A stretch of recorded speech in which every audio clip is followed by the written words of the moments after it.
Welcome student. जितने भी students CUT finance की तैयारी कर रहे हैं उनके लिए खास आज के 50 क्वेश्चन हम पोस्ट करने वाले हैं।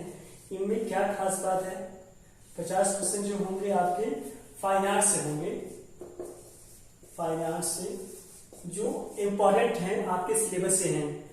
हम लोग जो इसमें क्वेश्चन देने वाले हैं राजस्थान से देने वाले हैं, पहाड़ी से देने वाले हैं और आपका मुगल से देने वाले हैं और साथ में आपको जो है देने वाले दक्षिण से, और दक्षिण के साथ जो है आपका एक और शैली है जो बंगाल शैली है।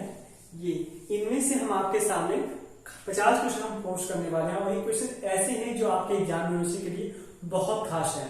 इसमें हम समझेंगे कौन से क्वेश्चन में हाँ या ना में है और हमें लास्ट में बता सकते हैं कितने क्वेश्चन जो है आपको आ रहे हैं। इससे ये भी जज पकड़ पाएंगे कि पहले आपने जो पढ़ा है उसमें से कितने प्रश्न ऐसे हैं जिन पे मैं सही क्वेश्चन दे पा रहा हूँ। इससे भी अपने आइडिया लगा सकते हैं। ओके, आइए चलते हैं। उम्मीद रखते हैं कि जितने भी ये क्वेश्चंस होंगे आपके फाइनल एग्जाम के लिए बहुत ही इंपॉर्टेंट होंगे। साथ में हम आपको डिटेल में समझाएंगे इस क्वेश्चंस के बारे में खास पॉइंट्स, ताकि आप ध्यान रख सकें।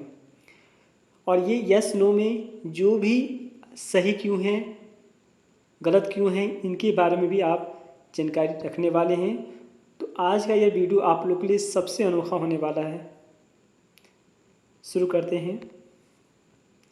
मिट्टी की जुताई नाम की जो पेंटिंग है नंदलाल बोस की है और एक तिथि लिखा गया है 1937। 1937 की ये पेंटिंग नहीं है, ये ध्यान देना है। ये जो पेंटिंग है वो है 38 की पेंटिंग है। आपको पता होना चाहिए कि 1937 की जो पेंटिंग है वो है सबसे इम्पोर्टेंट ढाकी हरिपुरा पोस्टर। महात्मा गांधी जी ने इनको आमंत्रित किए थे। इसका नहीं जवाब होगा। नेक्स्ट, रविंद्र टैगोर वास तकनीकी जनदाता है? नहीं, वास तकनीक के जो जनदाता हैं उनका नाम अवनींद्र नाथ टैगोर है। रविंद्र नाथ टैगोर वृद्धावस्था में पेंटिंग करने वाले एक ऐसे कलाकार हैं और उन्हें नोबेल प्राइज, भारत का पहला पर्सन ऐसे हैं जिनको नोबेल प्राइज दिया गया है।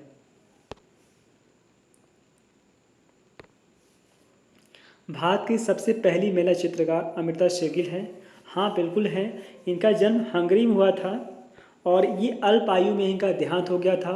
सीयूटी चैप्टर में ऊँट नाम की जो पेंटिंग है इनकी बड़ी लोकप्रिय है। हल्दी ग्राइंडर एक पेंटिंग है जो वो भी खास पॉइंट है, इसे भी आपको ध्यान रखना है। जेब्रा और पक्षी पेंटिंग उस्ताद मंसूर की पेंटिंग है, हाँ या नहीं? बिल्कुल है। आपको पता होना चाहिए कि उस्ताद मंसूर को नादिर उल अस्त नाम के जो उपाधि से नवाजा गया है और जहांगीर के समय के सबसे चर्चित कलाकार हैं। जहांगीर के समय अब्दुल हसन प्रसिद्ध चित्रकार थे। हाँ बिल्कुल थे। क्यों थे? क्योंकि इन्हें बड़ी पुरस्कार दिया गया, नादिर उल जमा के पुरस्कार दिया गया है और इन्होंने ड्रीम ऑफ जहांगीर का चित्र बनाया था और ये काफ़ी चर्चित है। अकबर का बेटे का नाम शाहजहाँ है? नहीं, अकबर का जो बेटे का नाम है सलीम। सलीम वही है जो बचपन में ही चित्रकला में रुचि रखते थे, उनका नाम जहांगीर है और जहांगीर के बेटे का शाहजहाँ है। चित्रकला का गोल्डन समय शाहजहाँ के समय माना जाता है। यस, गोल्डन समय क्या माना जाता है? यस है? नो बिल्कुल नहीं। शाहजहाँ का समय जो है वास्तुकला और चित्रकला से ज़्यादा है, मतलब वास्तुकला में सबसे बेहतरीन काम हुआ है इनके समय में और चित्रकला का जो उत्तम समय है, गोल्डन पीरियड है, वो है आपका जहांगीर के समय का है। तो इसमें जो होगा नहीं होगा।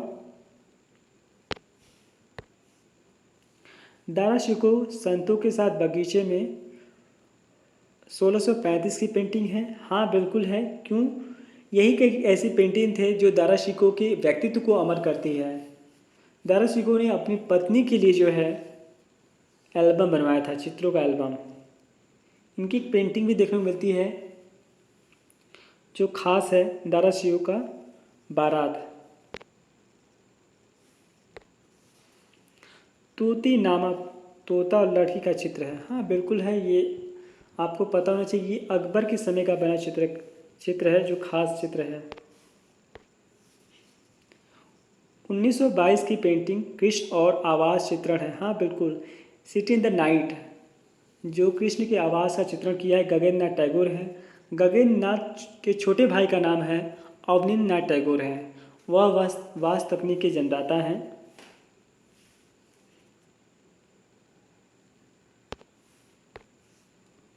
बनी ठनी और मंडप में कृष्ण और राधा चित्र निहाल चंद्र की है। हाँ बिल्कुल, बनी ठनी जो है 1760 की खास पेंटिंग है, किशनगढ़ शैली की है, मारवाड़ शैली की उप शैली मानी जाती है और सबसे ज़्यादा पॉपुलर है। इसे राधा के नाम से जाना जाता है, इन्हें भाग्य मुनासा के नाम से जाना जाता है। तो ये चर्चित पॉइंट है। Indian society of oriental art पत्रिका का संचालन गजेंद्र नाथ टैगोर ने किया था। बिल्कुल नहीं, इंडियन सोसाइटी ऑफ ओरिएंटल नाथ की जो पत्रिका निकाले थे उनका नाम था अवनींद्र नाथ टैगोर, जो उनके छोटे भाई थे। आपको पता होना चाहिए, ये जो पत्रिका थी उन्होंने स्वयं लिखा था और साथ में स्वयं ही चित्रण किया था उन्होंने। नंदलाल रविन्द्रनाथ टैगोर के शिष्य हैं? नहीं हैं। नंदलाल बोस बिहार के रहने वाले हैं। इन्हें 1950 में बीएचयू के द्वारा डिलीट की उपाधि दी गई है। आपको जानना चाहिए कि नंदलाल बोस एक ऐसे व्यक्ति हैं जिन्होंने पांडुलिपि का चित्रण किया है। मतलब पांडुलिपि मतलब वो संविधान का चित्रण किए हुए हैं। और नंदलाल जो हैं वो अवनींद्र नाथ टैगोर के शिष्य हैं। अवनींद्र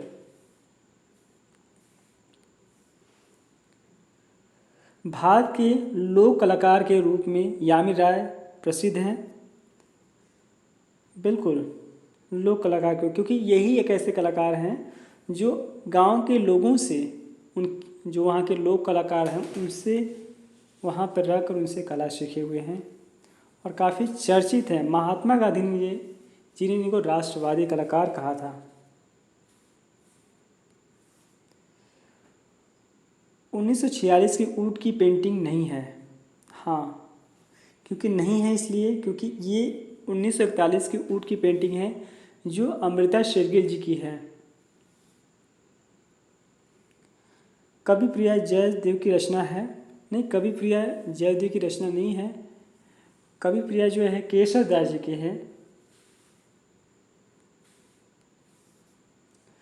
राग दीपक भात कला भवन की पेंटिंग है? हाँ बिल्कुल है, और ये काफ़ी चर्चित पेंटिंग है। और आपको पता होना चाहिए कि जो भात कला भवन है ये बीएचयू कैंपस के अंदर पड़ता है और इसकी जो स्थापना है राय कृष्ण ने करवाया था।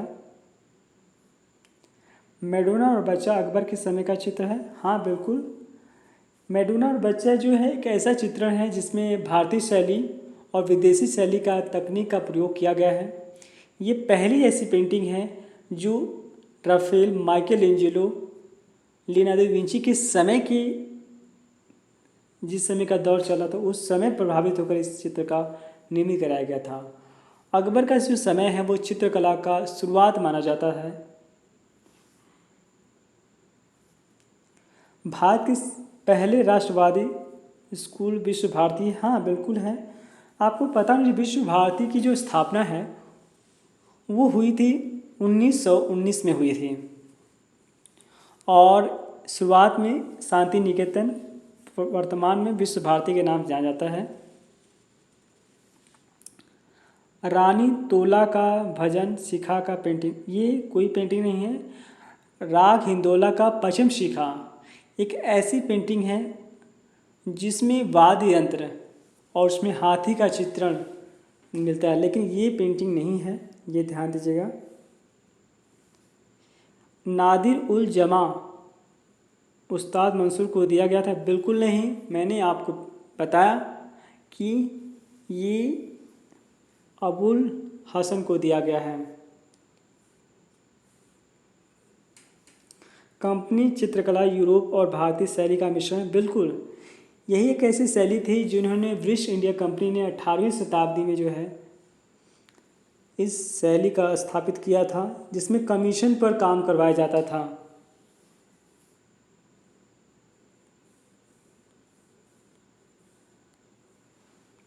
वेश्याओं का समूह गुलाम अली खां की पेंटिंग नहीं है।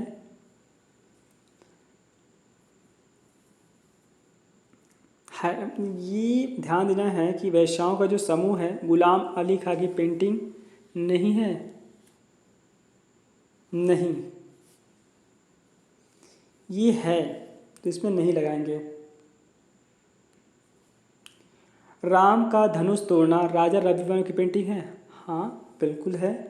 आपको पता होना चाहिए कि एक पेंटिंग है जो समुद्र को जब उन्हें पार करना होता है, तो वो पेंटिंग जो आपने देखा वो पेंटिंग भी इनकी द्वारा बनाई गई है और कृष्ण को दूत के रूप में इन्होंने ही बनाया है पेंटिंग। राजा रवि वर्मा देवी देवताओं के चित्र बनाने के लिए फेमस है। भारत में पहले ऐसे व्यक्ति जिन्होंने ऑयल तकनीक से पेंटिंग बनाया है। 1913 में इनके जीवन पर आधारित एक फिल्म बनाई गई थी जिनका नाम रंग रसिया है। 1896 में गवर्नमेंट कॉलेज ऑफ आर्ट की स्थापना हुई थी। बिल्कुल हुई थी।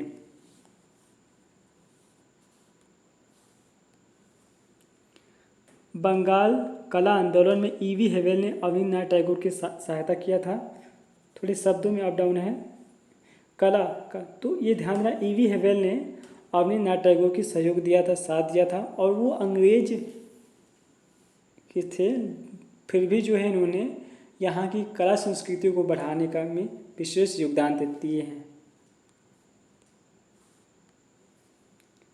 नंदलाल बोस को गांधी जी ने 1949 में हरिपुरा पोस्टर बनाने के लिए बुलाया था। बिल्कुल नहीं, जैसा कि आपको ध्यान होना चाहिए कि उन्हें 1937 में बुलाया गया था।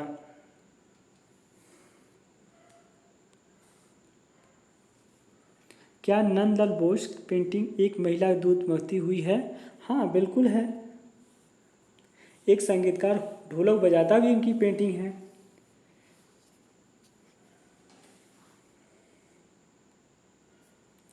जापानी कलाकार रविन्द्रनाथ टैगोर से मिलने आए थे। हाँ बिल्कुल सही जवाब है, ये मिलने के लिए आए थे। और आपको यह भी जानना चाहिए कि ये काकुजो नाम का थे और उसने अपने साथ 2 कलाकारों को भी लाया जो शांति निकेतन कला स्कूल में उन्होंने वॉश तकनीक को सिखाया था। वॉश और टेम्परा तकनीक की पेंटिंग राधिका है। बिल्कुल है। अब्दुल रहमान चौताई की ये पेंटिंग है, ये ध्यान दीजिएगा, और ये खास पेंटिंग है। गिलहरी और बिल्ली के ब्रश में बाल का प्रयोग राजस्थानी शैली में होता है? बिल्कुल नहीं होता है। आपको पता होना चाहिए कि गिलहरी या फिर बिल्ली के जो बालों का प्रयोग मुगल वंश में किया जाता है, जबकि राजस्थानी में आप देखोगे तो गिलहरी के बालों का प्रयोग किया जाता है।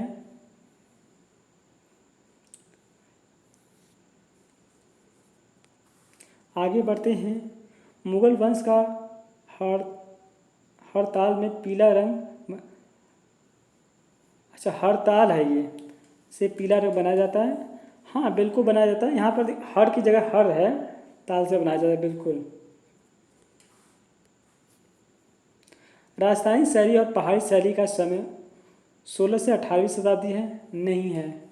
आपको मैं बता दूं जो पहाड़ी शैली है वो 17वीं से 18वीं शताब्दी मानी जाती है, जबकि राजस्थानी है वो 16वीं से जो है 19वीं शताब्दी मानी जाती है। काफ़ी लंबा समय तक जो है राजस्थानी शैली ने अपना कदम बढ़ाया, साथ ही मुगल वंश ने भी जो है अपना शासन काफ़ी लंबे समय से रखा। ग्वालियर के किले का निरीक्षण पेंटिंग राष्ट्रीय संग्रहालय, यहाँ पर राष्ट्रीय संग्रहालय नई दिल्ली रखी गई है, तो ये नई दिल्ली है, यहाँ सराय लिखा गया लेकिन राष्ट्रीय संग्रहालय की बात कही गई, तो ये राइट आंसर है। हाँ। बसौली शैली के राजा कृपाल पाल हैं? हाँ सही है। आपको मैं बता दूं जो गैलरी है इंडियन, जैसे कि राष्ट्रीय संग्रहालय जो है, इसमें CUT के तमाम तरह के पेंटिंग जो है देखने को मिलता है।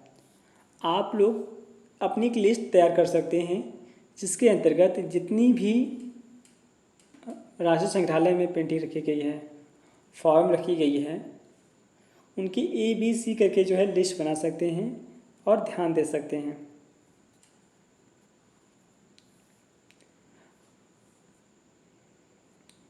रसमंजरी के रचयिता भानुदत्त हैं, हाँ बिल्कुल हैं।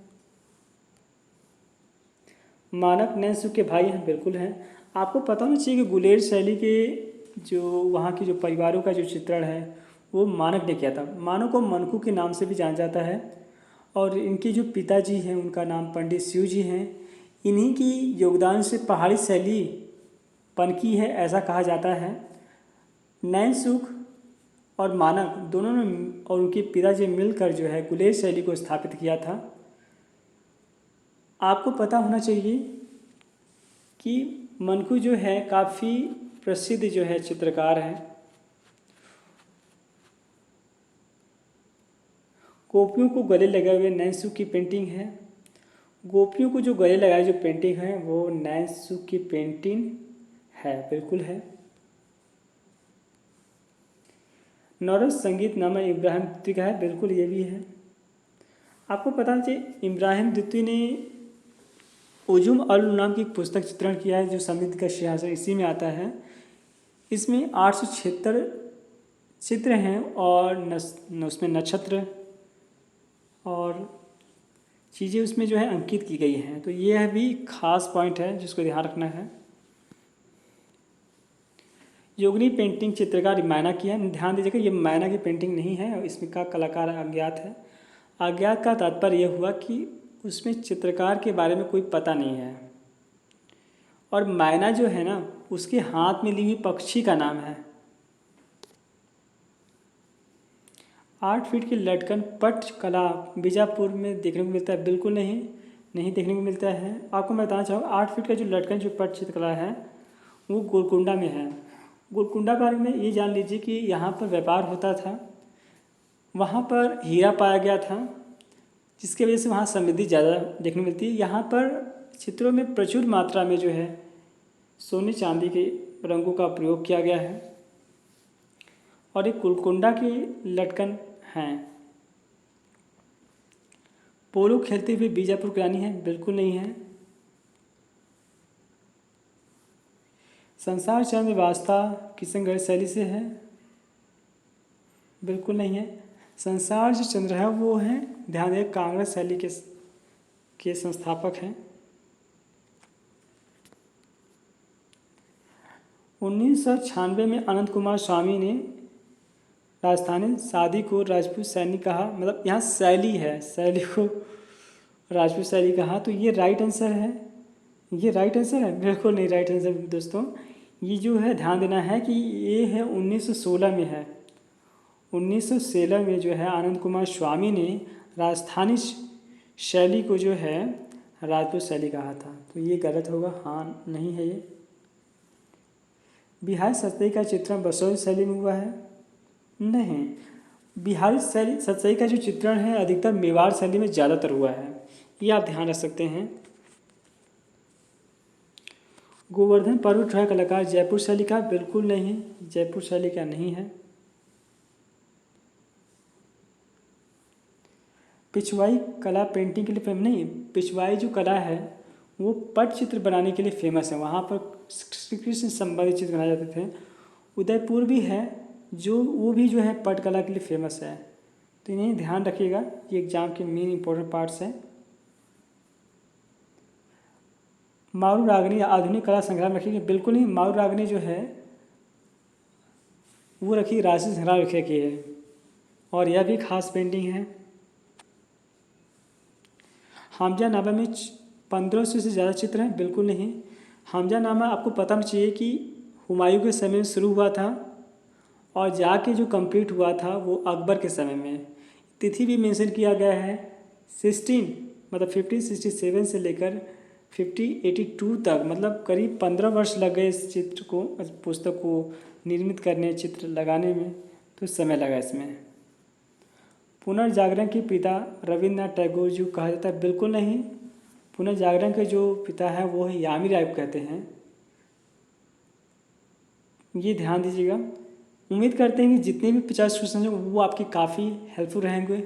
जो मित्र हैं, जो साथीगण हैं, जो CUT की तैयारी कर रहे हैं, जिस प्रकार से आपको हेल्प मिला है, तो मैं चाहूँगा कि आप भी उन्हें भी शेयर कर सकते हैं। आपको अच्छा लगा कमेंट में अपना कीमती सुझाव ज़रूर लिखें। बताएं आपको क्या चीज़ में प्रॉब्लम ज़्यादा होती है, किस तरह की वीडियो आप चाहते हैं, इसके बारे में लिख सकते हैं। इसके अलावा भी ज़्यादातर आपको प्रॉब्लम होती है, मैक्सिमम प्रॉब्लम होती है, आपको ड्राइंग बनाने में दिक्कत होती है, अच्छे से नहीं बना पाते हैं, आपको थ्योरी को सही तरीके से, इजी तरीके से नहीं पढ़ पाते हैं, आपको बार बार प्रॉब्लम होती है, तो हमारा ऑनलाइन क्लासेस अटेंड कर सकते हैं। ये नंबर दिया हुआ है, इस पर जाकर आप डिटेल में इंफॉर्मेशन ले सकते हैं। Okay, all the best. अच्छे तरीके से तैयारी करिए। हमारी तरफ से ढेर सारी शुभकामनाएं आपको।